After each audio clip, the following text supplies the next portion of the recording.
"The rain will spoil my lovely green paint and red stripes," he said. "It will begin again soon," said Henry, "and what would become of my green paint with red stripes then?" He was very sad because he thought no one would ever see his lovely green paint with red stripes again. "Why did I worry about rain spoiling my lovely coat of paint? Will the Fat Controller ever forgive me and let me out again? Oh, I am stiff, he groaned. "We've done it together, said Edward and Henry. Henry was ill. The men worked hard, but he didn't get better. The other engines didn't take much notice. Edward and Henry stopped quite often and tell him the news. "Remember the time one had to be used to get you out of trouble, James?" they would tease. "My system is out of order. No one understands my case.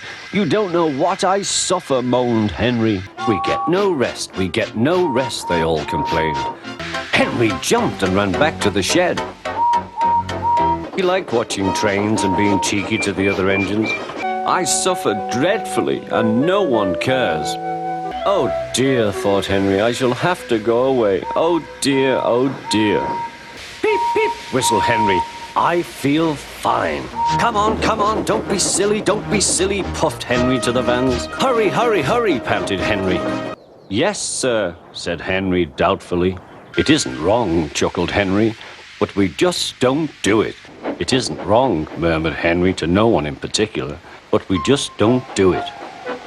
Achoo, shoo! Beep, beep, beep, beep. "Hello, fat face," whistled Henry.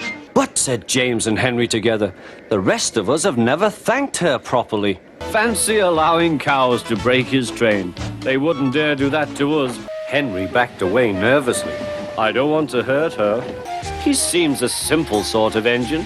Gordon, James and Henry were furious. "Not long now," he thought, as he saw Henry slowly approaching. "No one ever lets me forget the time I wouldn't come out of the tunnel in case the rain spoilt my paint." Well, chuckled Henry. "Did you like the water?" "He has very good manners," they murmured.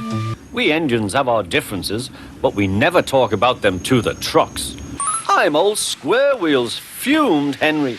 "If we hurried across the viaduct, it might collapse, and then you'd have no passengers at all." "They were splendid in the snow," added Henry. "It isn't fair." "Rubbish, Percy," said Henry. "It's easy." "Did you see him straining?" asked Henry. "Rubbish, Percy," said Henry. "Engines don't wear scarves." When the other engines heard the news, they laughed too.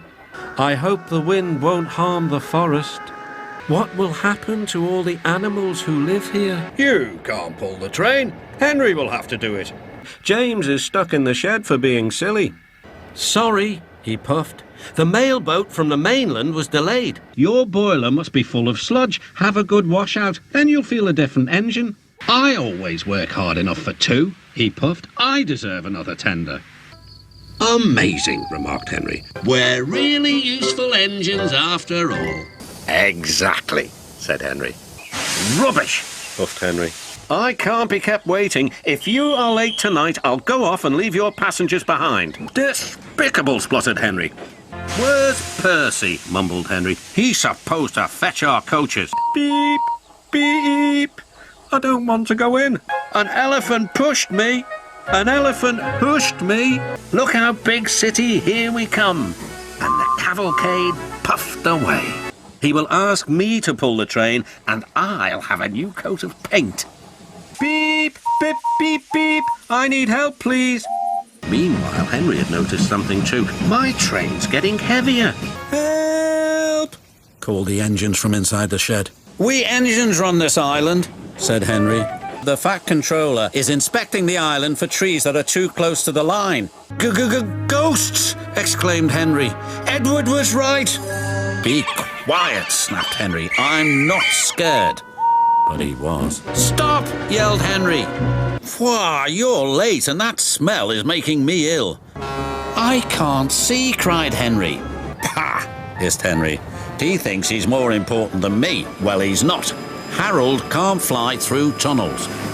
Toad sped past Henry. "Harvey's different," said Henry. "You'll enjoy that, won't you, Thomas?" teased Henry. "Oh, yes, sir," Henry replied happily. Henry arrived to pick up coal. He bumped into the trucks, and the trucks bumped into Percy. Yes, sir, they whistled. Chalk ice on wheels, chipped in Henry. You didn't notice the fastest engine on the island, said Henry. Duck is very reliable, said Henry.